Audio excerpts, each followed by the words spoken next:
أعوذ بالله من الشيطان الرجيم بسم الله الرحمن الرحيم الحمد لله نحمده ونستعينه ونستغفره ونعوذ بالله من شرور أنفسنا وسيئات أعمالنا من يهد الله فلا مضل له ومن يضلل فلا هادي له وأشهد أن لا إله إلا الله وحده لا شريك له وأشهد أن محمدا عبده ورسوله.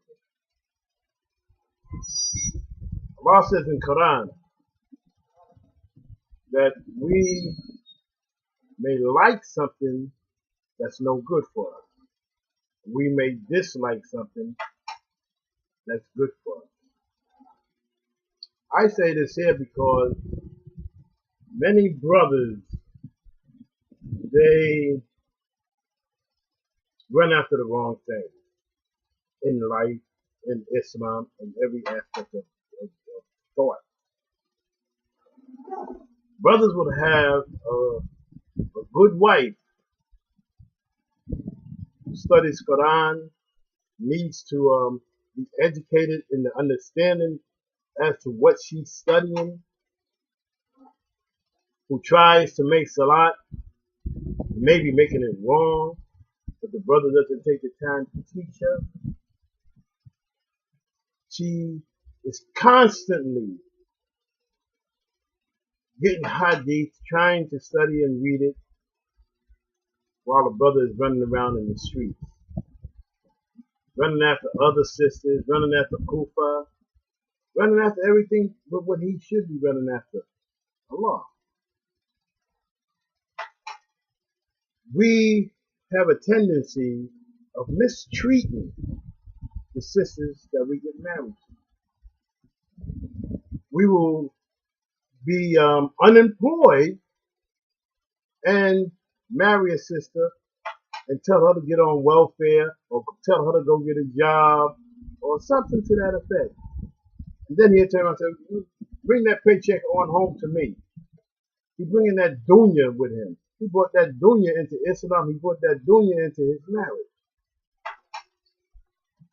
Brothers be having such beautiful wives, sisters that try to study. Now, I understand that sisters, they could get on their high horse and they, go off on a, half cock and everything else. But that's because brothers aren't teaching them. Brothers need to teach them the deen. And then when they grow in Islam and maybe get better than they are as far as knowledge is concerned, they need to get up here and get some of that knowledge back from them. But the sisters are sitting at home reading. They're reading Quran, they're reading Hadith, they're reading everything they can get their hands on in order to become a good Muslimah and please the brother. And what does the brother do? He runs out and gets another wife. Can't afford to keep the first wife he got, but he runs out and gets another wife. And he makes sure that she's on welfare or getting some money from somewhere or working someplace. And then he's laying up in both houses, making a whole lot of babies and teaching his children the same thing that he's doing. And what's so bad about that? Well, it's sort of bad because the sisters, they put up with it. Come on, I love him. I love that their dunya that he's bringing into this here household. The brothers are sitting back and getting high off of drugs or alcohol, and the sister's sitting back saying, I love him. I don't understand sisters either. But the brothers are the ones who are at the base of the fall.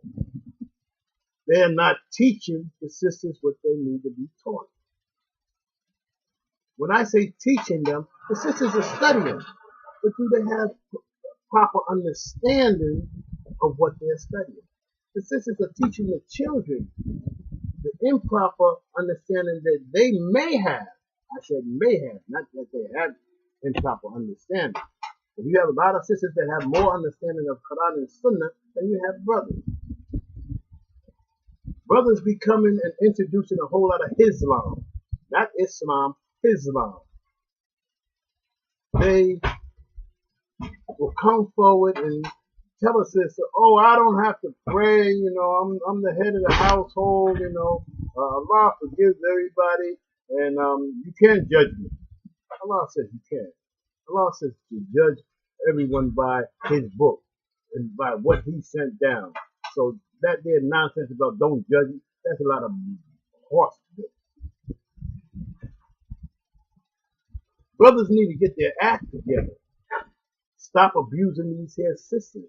You can abuse a sister in very different ways. You can abuse her by not educating her. You can abuse her verbally. You can abuse her by mistreating her. You can abuse her by running out and getting yourself 2 and 3 more wives. Brothers need to get their act together. I really mean they need to get their act together. Sisters are. If I found me a good sister who is trying her best to study Islam and trying her best to make salat, I would stay home with her constantly. I would find some way to get super rich so that I don't have to go out the house at all, just to be with her. Because the two of you trying to learn Islam and please Allah, that's what's going to take you into Jannah. It seems like brothers want to stay in this here life here. Brothers run after this here dunya like this. I mean, like, it's paradise to them. The Prophet ﷺ said that this here dunya is a paradise for the disbelievers and a prison for the believers. So if the brothers are running after the dunya like it's a paradise to them, then what does that make them? A paradise for the disbelievers. What does that make you if you running after the dunya like it's your paradise? Brothers need to get their acts together. Because these sisters, I see such beautiful sisters out there. Sisters need to get their act together too. Because if the brother isn't fly, if he isn't young and hip hop and everything else, she doesn't want him. She would rather to get a brother that's dancing in the discotheques and it's all cool and everything else, as far as society is concerned, than to get a brother who is diligent in trying to learn his deen, is diligent in trying to teach his family Islam, is diligent in trying to make salat, go to the mosque, do things that's Islamic, feed the poor. You gotta purify the wealth that you get, and wealth is on all levels. Even if it's just a 9 to 5 or a 9 to 12. 12 meaning 12 in the afternoon. You have to purify that. All the money that you bring into your house, you have to purify it. So that means you have to give charity to Muslims who are in need. Give charity and purify that their money that you make, that Allah allows you to go out and work and make. Purify it. And then purify your home. Purify your home by making sure that the correct understanding of Islam is there. That the sister has the correct understanding of Deen al-Islam. So that she could teach your children the correct understanding of Deen al-Islam.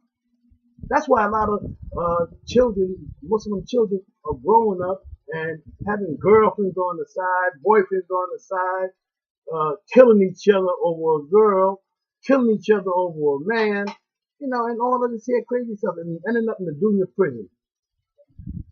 Because we're not doing our job. Our children grow up, the sisters don't put on no hijab or nothing like this here, and then we wonder, what did we do wrong? We didn't do anything wrong. We brought her up right. We brought him up right. But they're out there doing the same thing the kufr is doing. You need to get your act together. You need to do the right thing for yourself and your family. That doesn't mean come home, teach your wife and then go jump in the bed. Sit there with your children. Sit there with your wife. Have some quality time with them. Give them a good understanding as to what the deen is about. When a sister comes to you and she tells you a hadith that you never heard before, sit down with her. Discuss the hadith. Research it. Find out if the hadith is good. Find out the understanding of the hadith. Find out if it's in contradiction with Quran. And then if it's good, accept it. Don't get up here and reject it because the sister brought it to you. Accept it and instill it into your life. Islam doesn't mean that the man is the only one that has enough knowledge to get up here to teach anybody. Some of you brothers are knuckleheads. So if the sister brings something to you, sit down with her. Don't treat her like she's a rag doll and anything she brings to the table is no good. When she brings some money to the table, you snatch it up. So you should do the same thing for that there knowledge she brings to the table. You should do the same thing when she brings a question to you. When she brings a question to you, say, brother, I read this here hadith, or I read this here in the Quran. Can you give me some clarification on what it means? And a brother should be able to go and get that clarification if he doesn't have it already. We are the cause of a lot of things that we're suffering from today. We're sitting up here, we're saying, oh, this here group over in this country and that country, they're doing so much Islamic things, they're trying to establish an Islamic state, but then if you go around those there people, they might look at you like you're some piece of dirt. If you ain't worth nothing. Not because you ain't got no knowledge, but because some of them are just as nasty and racist and un-Islamic as a lot of other people. You have to check out the people that you admire as well as the knowledge that you're getting. Don't just accept something from somebody. If I come and tell you, oh, the sky is blue, don't just accept it. Go outside and look up at the sky to make sure it's blue. And then once you make sure it's blue, then find out why it's blue. And share that knowledge with your family so that your wife could teach your children all of these things as well. Assalamu alaikum wa rahmatullahi wa barakatuh.